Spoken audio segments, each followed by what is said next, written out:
저는 오늘 사사기 2장 1절로 10절 말씀을 통해서 영적 빨간 신호등을 경계하라, 이 제목으로 말씀 전하겠습니다.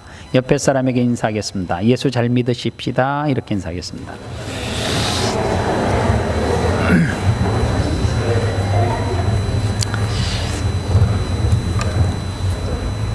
예수 잘 믿는 것이 참 어렵습니다. 어떤 것이 예수를 잘 믿는 건지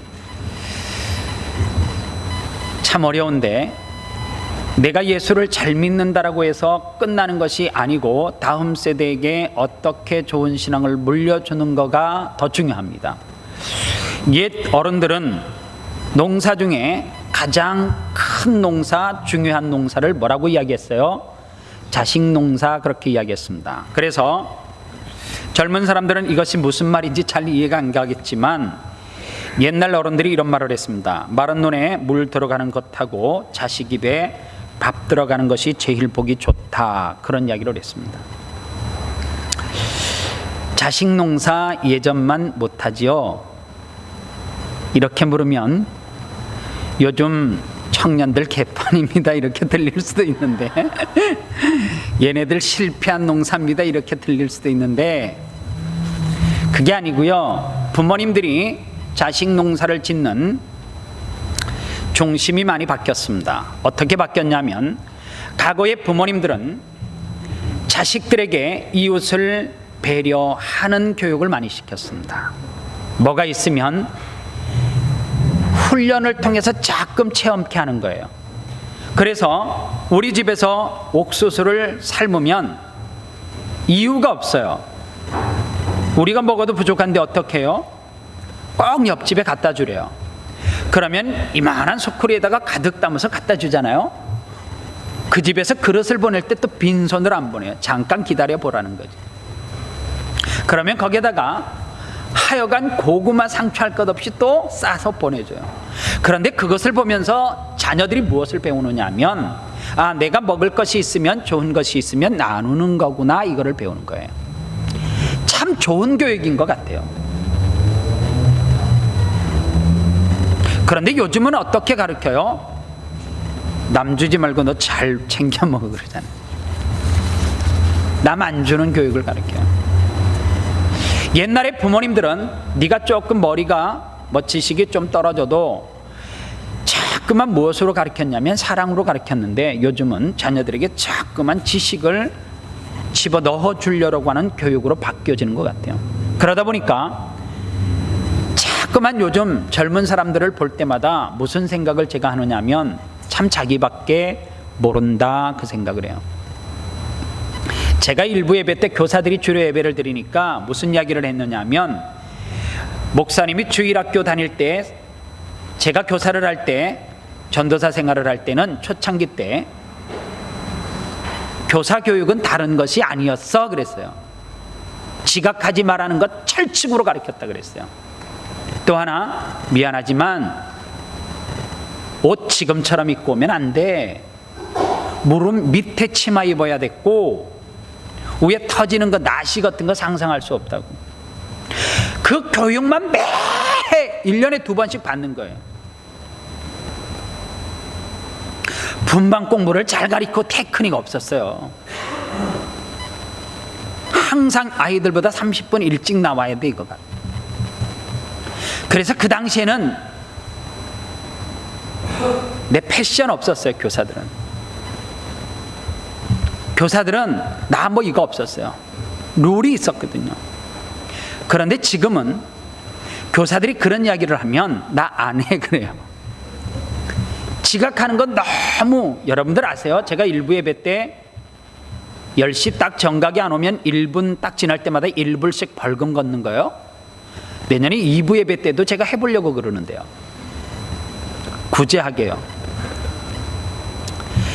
왜 제가 그렇게 이야기를 하느냐 하면, 아이들은 선생님이 한 행동 그대로 본대로 한다, 맞죠?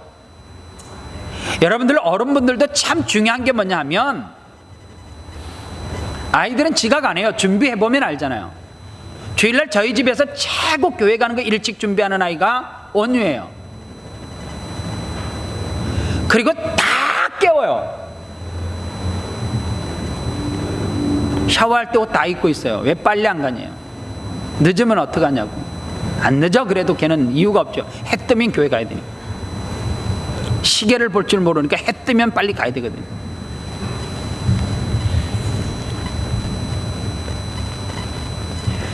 어른들이 늦으니까 아이들은 당연히 늦는 거잖아요. 2016년도 아름다운 교회 표어가 다시 복음화돼요. 제가 정말 여러분들 이제 미운 목사 될 거예요. 아주 기초서부터 탄탄하게 좀 가르쳐 보려고. 안 되는 거 자꾸만 밟고 보려고. 이거 이렇게 하면 안 돼요. 지적해 보려고 해요. 많이 싫겠죠 그러면. 지혜로운 어른들은 지적받기 전에 고치더라고요.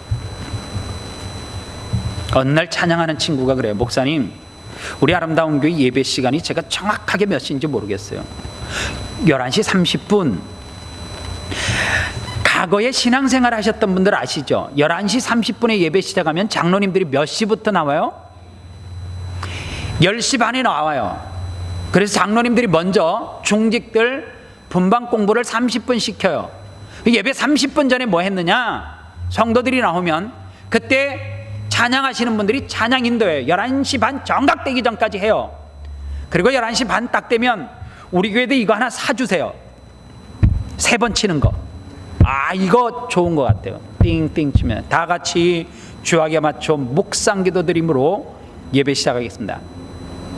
이 이후에 나오는 사람은 예배 안 드린 거예요. 미리 본방 공부하고 마음은 활짝 열고, 그리고 어떻게 해요?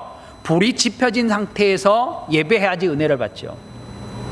과거에는 그랬단 말이에요.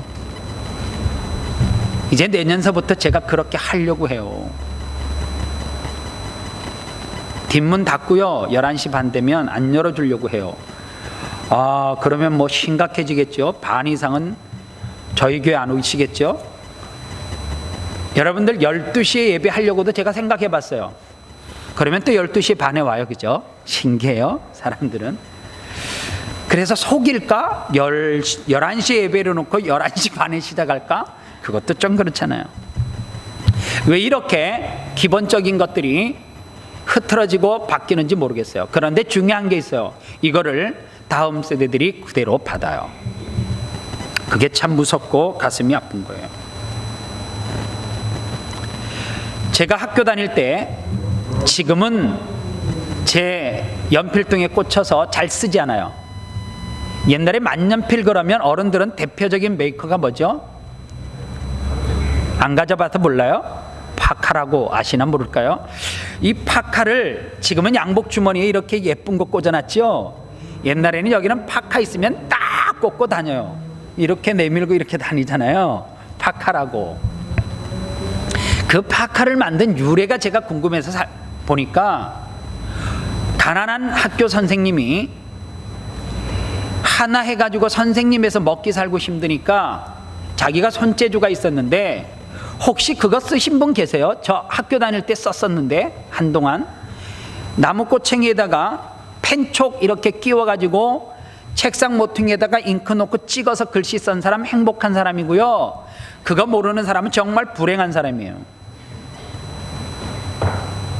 연필을 깎아 쓴 사람 행복한 사람이고, 이거 눌러서 쓴 사람은 조금 불행한 사람이에요.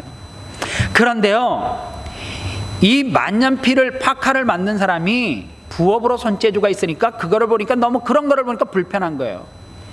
여러분들 가끔 보면, 멋있는 그림에 보면 무슨 이렇게 깃털에다가 이렇게 해가지고 쓰는 거 알죠? 그러니까 그런 시대니까. 그런데 이 사람이 만년필을 만들어서 디자인을 가지고 어떤 그 만드는 회사에다 가져다 주니까 획기적이라는 거예요. 그래서 그 회사에서 만년필을 막 만들어냈어요. 그런데 완성된 기술이 아니니까 자꾸만 잉크가 쭉쭉쭉쭉 흐르는 거예요. 고쳐달라고, 이거 제품에 문제가 있다라고 계속해서 고객들로부터 항의가 들어오는 거예요. 그래서 이 사람이 학교를 그만두고 그 만년필 문제가 있다라고 하는 것을 하나하나 계속해서 수리를 하기 시작했어요. 그러다가 그 그 고객들의 원성을 듣고 고쳐주는 것을 계속하다가 기술이 발전하고 발전해서 만들어진 것이 파카라는 거예요. 그것을 만든 사람은 뭐가 있었어요? 책임의식이 있었고 열정이 있었던 것 같아요. 요즘 젊은 세대들 책임의식이 너무 약한 것도 사실이에요. 그 자리를 벗어나면 된다고 생각해요. 피하면 된다고 생각을 해요. 그렇지 않습니다. 오늘 이런 모든 문제들은 어떤 진단을 하고 어떻게 치유를 해야 되느냐 하면 우리 어른들이 진단을 하고 치유를 해야 돼요. 왜냐하면 요셉이 성경에 보니까 꿈을 꾸기 시작하고 그 꿈을 향해서 달려갔던 나이가 대략 17세라고 이야기를 하고요. 허드슨 테일러가 회심한 나이가 15세예요. 그리고 스펠전 목사님이 회심하고 주의 길을 가겠다라고 하나님 앞에 약속했던 것이 15세예요. 그래서 이 젊은 세대가 정말로 중요해요. 그런데 이 젊은 세대의 대부분의 완성은 누구를 보고 되느냐? 기성세대 사람들을 보고 완성이 되어지는 거예요. 그런 의미에서 오늘 성경 본문을 잘 보면, 오늘 이 본문 말씀을 이해하려고 하면 어디까지 성경을 훑고 내려가야 되느냐 하면 야곱의 12아들을 훑어봐야지만 이 말씀이 이해가 돼요. 왜냐하면 그 연장선상으로 오늘 말씀이 쓰여졌거든요. 여러분들 창세기 말씀에 보면 야곱이라고 하는 사람이 4명의 부인을 통해서 얻은 아들, 그 아들이 이스라엘의 12지파가 됐어요. 그 가운데 요셉이 있는데 요셉은 지파로 받지 못했어요. 지파가 되지 못했어요. 그래서 그의 아들이 지파가 되어졌는데 요셉이 형들에게 팔리는 사건서부터 이야기는 시작이 되어져요. 형들에게 미움과 원성을 샀어요. 형들에게 도시락과 갈아입을 옷을 가져다 주다가 형들이 구덩이를 파고 요셉을 죽이려고 해요. 그 중에 한 형제가 이렇게 이야기해요. 죽이는 것은 너무하다. 지나가는 상인을 보고 차라리 팔자. 그래서 요셉은 형들에 의해서 장사치들에게 팔려가요. 그리고 그는 종살이를 시작해요. 그런데 요셉이 꿈꾸는 사람이었잖아요. 꿈을 통해서 그는 시련을 걷고 애굽의 총리가 되어졌습니다. 그런데 자기가 살고 있는 형제, 부모가 살고 있는 그 땅에는 흉년을 대비하지 못했습니다. 그런데 흉년이 들었을 때에 애굽이 곡식을 저장을 많이 해놓아서 그 가족이 곡식과 바꿀 수 있는 무엇인가를 자루에 담아서 애굽으로 갔는데 거기에서 보니까 요셉이 총리가 되어져 있었는데 형들은 처음에 몰랐어요. 요셉은 한눈에 알아봤죠. 가뭄이 쉽게 끝나지 않으니까 요셉을 너무나 사랑하고 총애했던 왕이 너희 가족과 형제들을 다 이곳에서 살게 해라. 그래서 살았던 땅이 고센 땅이에요. 그 땅은 이스라엘 백성들이 이스라엘 땅에서 했던 일과 그들이 생활했던 환경과 너무 흡사하고 좋은 땅이라서 이스라엘 백성들은 고센을 중심으로 해서 금방 번성할 수가 있었어요. 시간이 지났습니다. 400년이 지났어요. 그런데 애굽에서 이스라엘 백성들이 얼마나 사람이 번성하고 축복하는 복을 받았는지 몰라요. 그런데 하나님께서 모세를 통하여서 이스라엘 백성들에게 가나안으로 가라 그렇게 이야기했어요. 여러분들 여기서 모세에게 되게 중요한 게 있어요. 만약에 여러분들에게 시드니 땅을 다 포기하고 하나님이 지시하는 땅이 어디라고 하면 만약에 그 역할을 리더를 네가 해라 그렇게 이야기를 했다고 쳐요. 그러면 그 사람의 앞날을 다 책임지고 약 200만 명이 되는 사람을 이끌고 갈 용기가 있는 사람은 뭐에 대한 확신이 없으면 못해요? 그 땅에 대한 확신과 내가 믿는 하나님에 대해서 확신이 없으면 200만 명에게 마저 죽을 것 뻔한데 그냥 심심해서 하지는 못할 거예요. 아니 끌고 가라 해도 그 용기가 쉽게 안 날 거예요. 그런데 모세에게는 뭐가 있었어요? 하나님을 체험했거든요. 하나님을 만나봤단 말이에요. 이게 포인트예요. 그래서 그는 이스라엘 백성들을 끌고 나갔고 1세대가 강야에서 죽었어요. 그리고 모세의 왕을 이어서 누가 왕이 됐다고요? 여호수아가 왕이 됐고, 여호수아와 갈렙은 1세대와 같이 행동을 했지만 그들은 두 사람은 죽지 아니하고 가나안에 갔는데, 중요한 것은 오늘 말씀에서는 중요한 게 뭐예요? 여호수아도 죽었더라 그 말이에요. 그런데 여호수아가 죽는 시점에서도 이스라엘 백성들에게는 무슨 일이 있어졌다는 거예요. 성경을 보시면 6절로 7절과 1절 말씀을 보시면 무슨 내용이 나오느냐면, 1절의 말씀은 여호와의 사자가 길갈에서부터 복임으로 올라와 말하되, 이 말이 뭐예요? 지금 이스라엘 백성들과 함께 하시는 하나님이에요. 그리고 또 6절과 7절에 보세요. 전에 여호수아가 백성을 보내매 이스라엘 자손이 각기 그들의 기업으로 가서 땅을 차지하였고, 하나님이 지금 뭐 가운데요? 점령하는 가운데, 전쟁하는 가운데 함께 했다 그 말입니다. 백성이 여호수아가 사는 날 동안과 여호수아가 뒤에 생존한 장로들 곧 여호와께서 이스라엘을 위하여 행하신 모든 큰 일을 본 자들이 사는 날 동안에는 여호와를 뭐 했다고요? 섬겼더라 그랬어요. 이때까지는 이스라엘 백성들에게 문제가 없어요. 여호와 하나님을 섬겼대잖아요. 하나님이 그들과 함께 했다는 거예요. 그런데 10절로 가시면 그 세대 사람도 다 그 조상들에게로 돌아갔고, 그 후에 일어난 다른 세대는 여호와를 알지 못하며 여호와께서 이스라엘을 위하여 행하신 일도 알지 못하였더라. 이 말이 뭐예요? 하나님이 역사하고 이스라엘 백성들이 여기까지 온 것을, 첫째 역사를 몰랐다 그 말이에요. 참 우리 어른들 가슴 아픈 일 많지요. 젊은 사람들이 보수 진보 이야기할 때 그 전쟁을 경험하지 않은 사람들이, 일제 식민지를 경험하지 않고 그 역사에 대해서 정확하게 모르는 사람들이 뭐라고 이야기해요?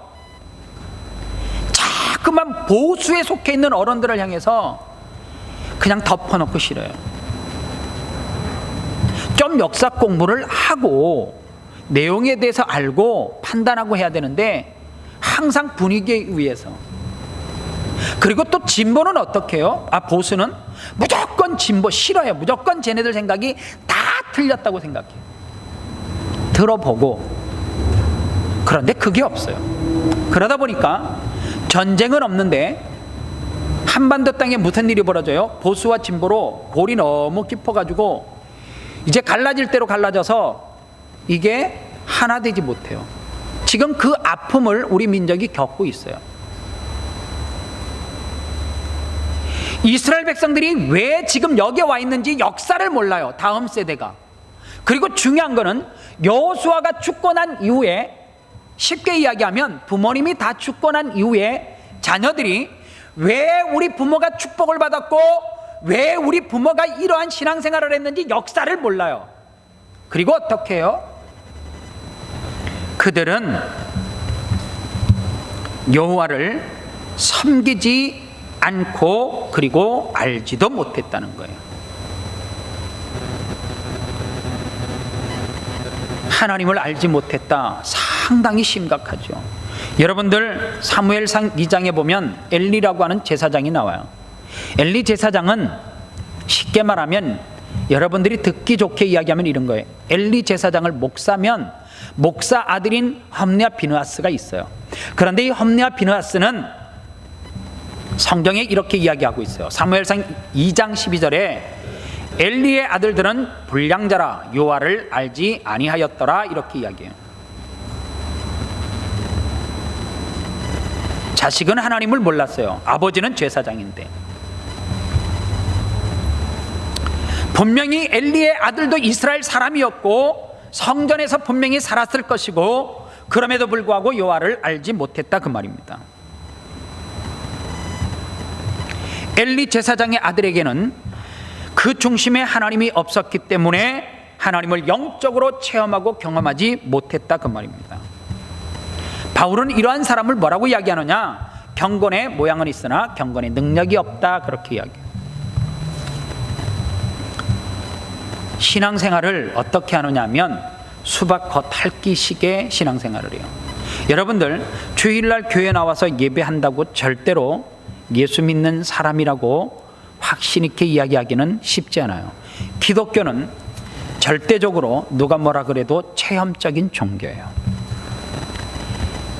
예수님을, 하나님을 인격적으로 체험하지 않으면 여러분들 반드시 결정적인 상황에, 결정적인 순간에 어떻게 돼요? 하나님을 떠나게 되어져 있습니다. 그래서 오늘 저는 이 말씀은 다음 세대에게도 꼭 필요한 말씀이지만 지금 기성 세대에게도 꼭 전하고 싶은 세 가지의 메시지가 있습니다. 첫 번째로, 우리가 영적인 신앙의 빨간 신호등이 켜졌다라고 하는 것은 무엇을 보고 알 수 있느냐 하면 현실에 안주하는 삶을 보면서 알 수가 있어요. 여러분들, 현대인들은 어떤 용어를 되게 좋아해요. 안정이라고 하는 단어를 되게 좋아해요.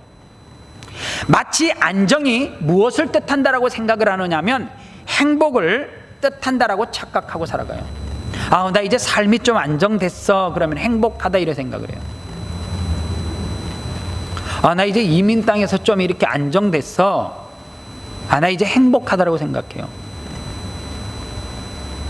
환경이 불안하면 나 행복하지 않다라고 생각을 해요.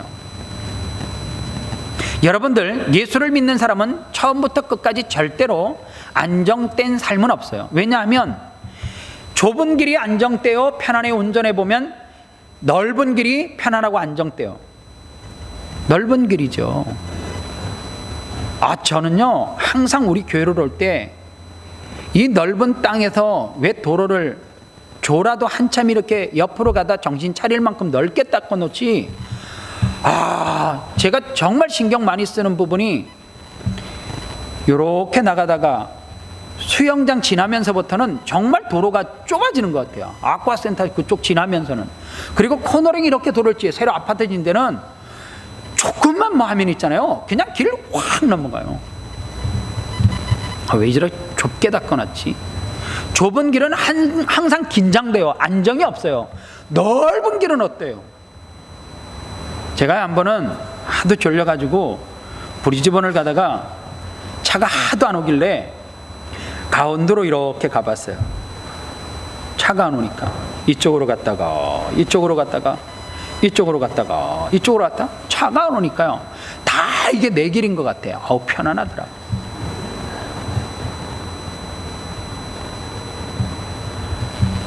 삶이 안정됐다라고 해서 행복하다라고 저희가 생각하면 안 돼요. 그것은 뭐의 시작이냐? 여러분들, 영적 빨간 신호등이 들어오는 시작이에요. 왜냐하면 삶이, 생활이 안정되면 반드시 뒤처지고 풀리는 게 있어요. 영적 긴장감이 풀려요. 목사님, 저는 요즘에 그냥 기도 제목이 이 상태 그냥 유지하는 게 기도 제목이에요. 그래요. 그게 영적으로 신호등, 불이 켜져 있는 거예요. 또 하나, 우리가 영적 빨간 신호등이 켜졌다라고 하는 것이 뭐냐면 지금 기성세대가 영적인 체험이 너무 약해요. 삶에 간증이 없어요. 체험이 없으니까 간증할 것이 없어요. 물론 제가 다 그렇다라고 말하는 것은 아니에요. 부모 세대가 어땠어요? 오늘 7절에 보면 백성이 여호수아가 사는 날 동안과 여호수아 뒤에 생존한 장로들 곧 여호와께서 이스라엘을 위하여 행하신 모든 큰일을 본 자들이 사는 날 동안에 여호와를 섬겼어요. 왜 섬겼어요? 체험했기 때문에.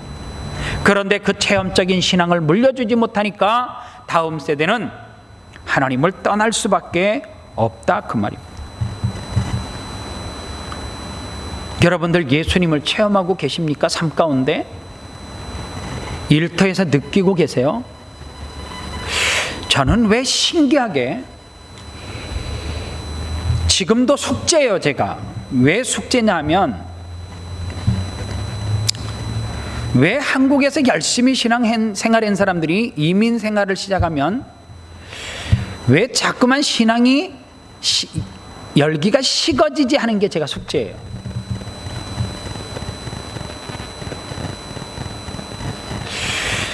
사람들은 그래요. 아우, 목사님 이민생활이 빡빡하고 바쁘다 그러거든요. 한국 생활 더 빡빡하고 바빠요. 최근에까지 한국에 있어 보신 분들 알잖아요. 한국 생활은 그런 전쟁터가 따로 없잖아요. 아니에요? 정말 이민 생활이 더 힘들고 빡빡해요? 한국 생활이 더 빡빡해요? 한국 생활이에요. 저는 그렇게 생각해, 개인적으로. 그런데 이 안정이라고 하는 단어가 서서히 자리가 안정되면서 우리에게 찾아오는 것이 뭐냐면 영적인 나태함으로 와요. 그러다 보니까 체험이 없어요. 체험이 없으니까 어떤 현상이 벌어져요? 다음 세대에게 무엇인가 이야기로 가르칠 것이 없어요. 그러니까 자꾸만 지식만 갖다 넣는 거예요. 또 하나, 우리가 신앙적으로 빨간불이 들어왔다라고 하는 것이 뭐가 반증이냐? 뭐가 없느냐 하면 회개하지 않아요. 뉴욕 대학교에서 가상문학을 강의하고 있는 더글러스 러시코프라고 하는 박사님이 있어요. 이 사람이 이런 이야기를 했어요. 강의 중에 뉴욕 대학교에서. 여러분들 세상에서 최고로 여러분들이 생각할 때 멋진 발명품이 뭐라고 생각하십니까? 이렇게 물었어요. 똑같이 제가 물어볼게요. 여러분들은 세상에서 내가 살면서 가장 위대한 발명품은 뭐라 생각하세요? 자동차. 장로님, 자동차 같은 비행기죠. 길로 가는 것보다 하늘로 가는 게 어렵지 않습니까? 그렇죠. 비행기를 탈 때마다 저는 사실 제가 비행기를 좋아하지 않아요. 막 떨어질 것 같고요. 차는 제가 운동신경이 있으니까 막 탁 하는 순간에 뛰어내릴 수도 있을 것 같아요. 뭐 스턴트맨 이런 상상을 하는데, 비행기는 내가 꼼짝없이 불안해요. 그래서 난기류를 만나면 주님, 내 자식을 아름다운 그래서요 정말 싫어요. 코카콜라 사장님이 두 분인데 절대로 같은 비행기를 같은 시간대에 타지 않는다며요. 지어낸 얘기인지는 뭔지는 모르지만 그거 따라해서 바카스 만든 사장님이 두 명인데, 바카스 만든 사장님도 같은 비행기 안 탄다 뭐 그러는데, 나 비행기를 탈 때마다 신기해요. 나도 무거운데 이 많은 사람을 태우고 그 가방은 또 얼마나 많이 갖다 실어놨어요. 그 밑에 짐 보면. 근데 그게 떠요. 나라가 신기하잖아요. 신기한 발명품이 뭐라고 생각하세요? 러시코프는 이렇게 말했어요. 지우개다. 박사가 말하니까 그게 신기해 보이죠? 지나가는 사람이 난 지우개라는 관심 없어요.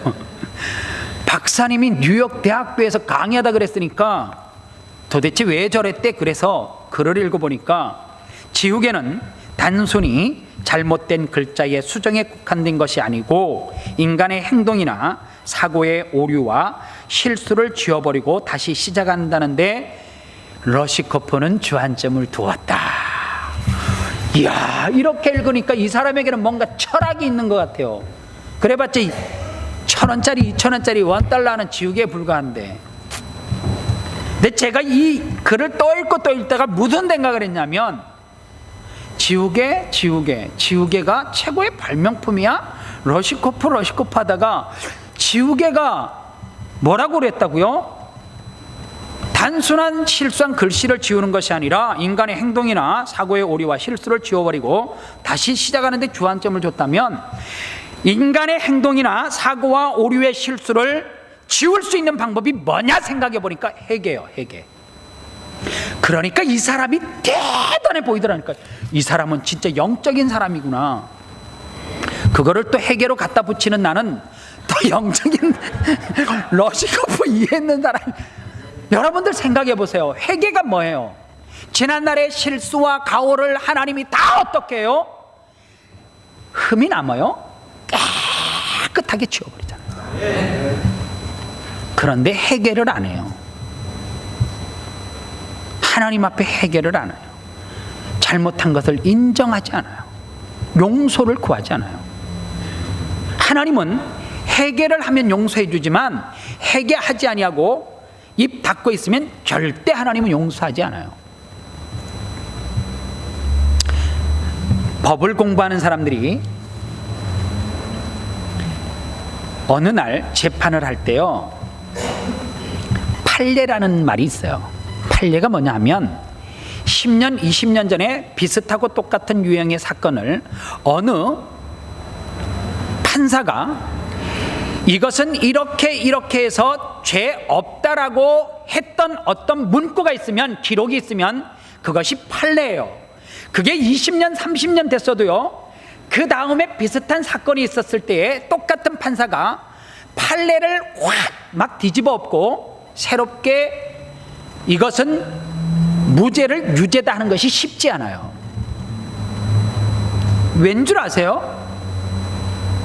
20년, 30년 전에 선배 판사가 똑같은 사건을 놓고 그렇게 판결했다라고 하는 것이 왜 중요하냐면, 자기가 그거 뒤집어 엎으면 그 속에 있는 세계, 그 안에 있는 모든 사람들을 뒤집어 엎는 결과가 되기 때문에 그래요. 그래서 판례를 뒤집어 엎기가 쉬운 게 아니란 말이에요. 그게 뭔 줄 아세요? 하나님의 법이에요, 법. 하나님이 회개하면 용서해 줄게 그러는데, 요즘 와가지고 뉘우치면 돼, 아유 미안하다 생각, 마음속으로 미안하다 하면 되지, 그런 천만에요. 가룟 유다가요, 예수님을 팔은 것이 죄라고 하는 것을 깨달았거든요. 그런데 가룟 유다가 뭐라 그래요? 마음에 뉘우쳤는데 회개하지 않았다는 거예요. 후회했다 그 말이에요. 후회는 했는데 뭐 하지 않았다고요? 하나님 앞에 회개하지 않았어요. 근데 요즘 사람들 너무 자존심 때문에 너무 그 지식이 충만해 가지고 회개 안 해요. 회개는 내가 하나님의 자녀임을 고백하는 거예요. 내가 그분의 모든 명령에, 하나님의 말씀에 순종한다라고 하는 뜻이거든요. 그래서 어떻게 해야 돼요? 내 잘못을 무슨 거울에 비춰봐서요? 말씀의 거울에. 이게요, 거울이에요, 거울. 저는 요즘 참 우리 교회 성도님들 성경 읽는 게 너무너무 좋아요. 한 분 집사님이 성경 통독 하시겠다고 등록했어요. 뭐 개인적으로 안 오시는 날이 더 많아요. 근데요, 매주 범위를 물어요. 어디까지 하셨어요? 어디까지? 오늘 아침에 제가 말씀을 일부 예배를 마치고 잠시 화장실을 갔다 나오는데, 목사님 저 아가서까지 다 읽었어요 이러는데, 무슨 느낌인지 알죠? 너무너무 내게 있잖아요. 정말 기분 좋게 한다는 게 그런 말 같아요. 너무 기분 좋게 하는 거예요. 그러면서 또 한편으로 그런 생각을 했어요. 하나님은 저 모습을 보고 얼마나 기분이 좋을까. 하나님의 말씀을 읽자 그러는데 올 수 없는 상황이죠. 낮에 하는데 그게 쉽게 오는 거 아니잖아요. 일하면서. 그런데요, 그거 범위 따라 읽는 것이, 그 안에 있는 사람들은 속도 나는 걸로 가지고 눈으로 읽거든요. 내가 읽는 속도의 2배, 3배 돼요. 얼마나 빨리 훅 나가요. 집에서 읽으려면 2배, 3배 걸리거든요. 그런데 저한테 그러는 거예요. 저 아가서까지 다 읽었어요. 낮반이 아가서까지 읽었거든요. 하나님을 기분 좋게 해드리는 거. 여러분들이 우리가 살아가는 제일 되는 목적이 뭐예요? 하나님을 영화롭게 하고 그를 영원토록 즐겁게 해드리는, 그런 것이 하나님이 즐거운 거예요. 하나님이 즐거운 거. 내가 주를 위해서 어떻게 살아갈까를 고민하는 거. 말씀을 뵙겠습니다. 저는 이 사람을 전혀 본 적도 없고 얼굴도 몰라요. 미국의 오페라계에 이름을 날렸던 헬리니 할버튼이라고 하는 유명한 가수가 있대요. 이 사람 혹시 아는 사람이 있어요? 어느 날 자기 집의 아이와 옆집 아이가 서로 대화하는 것을 들었습니다. 서로 대화를 주고받는데 옆집 아이가 이렇게 말하는 거예요. 자기 아들에게, 야, 갑자기 우리 아버지는 시장에서 무엇을 팔고 뭐가 있는지 잘안다, 이렇게 아버지 자랑을 했어요. 우리 아버지 똑똑해, 그 말이잖아요. 그런데 이 할버트, 유명한 가수의 아들은 그 이웃집 아들이 그렇게 아버지를 자랑할 때 뭐라고 이야기했냐면, 우리 아버지는 하나님을 잘 아셔.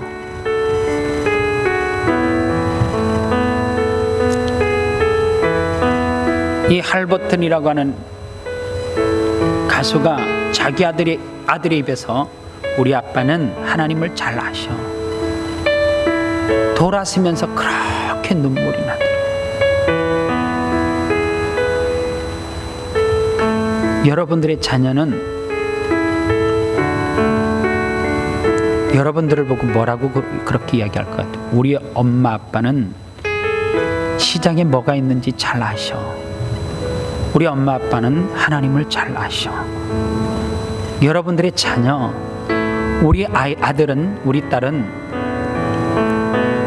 하나님을 잘 알아요? 아니면 하나님을 잘 몰라도 되는데 똑똑한 것을 자랑합니까? 우리 아이는 하나님을 잘 알아요, 목사님. 세상에서는 조금 처질지 모르지만 하나님을 잘 아는 아이예요.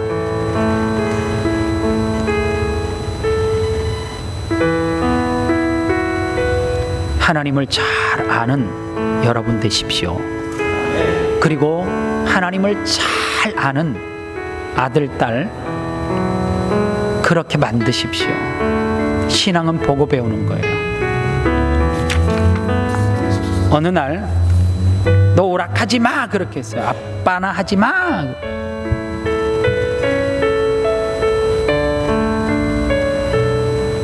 본대로 배우잖아요. 본대로 배워요. 오늘 다음 세대가 영적으로 빨간불이 정말 심각하게 들어왔어요. 어떻게 손을 써야 될지도 모르는 상황까지 왔어요. 여러분들의 자녀 영적으로 건강한지 체크하시고요, 하나님을 얼마나 잘하는지 심각하게 한번 대화를 나눠보세요. 나는 또 한편으로 내 자녀가 자랑할 만큼의 우리 아빠는 하나님을 잘 아셔, 우리 엄마는 하나님을 잘 알아, 그렇게 자녀가 부모를 자랑할 수 있는 부모인지를 오늘 이 말씀을 통해서 점검했으면 좋겠습니다. 여호수아는 죽어요. 그러나 그 다음 세대가 예수를 믿지 않으면 다 그 다음 세대는 영적으로 하나님을 만나지 못하기 때문에 불행하게 돼요. 여러분들의 자녀가, 다음 세대가, 다음 가문이 정말로 주님이 주시는 기쁨과 행복을 누리기를 원하십니까? 신앙 전수 잘 시켜주시기 바랍니다. 기도하겠습니다.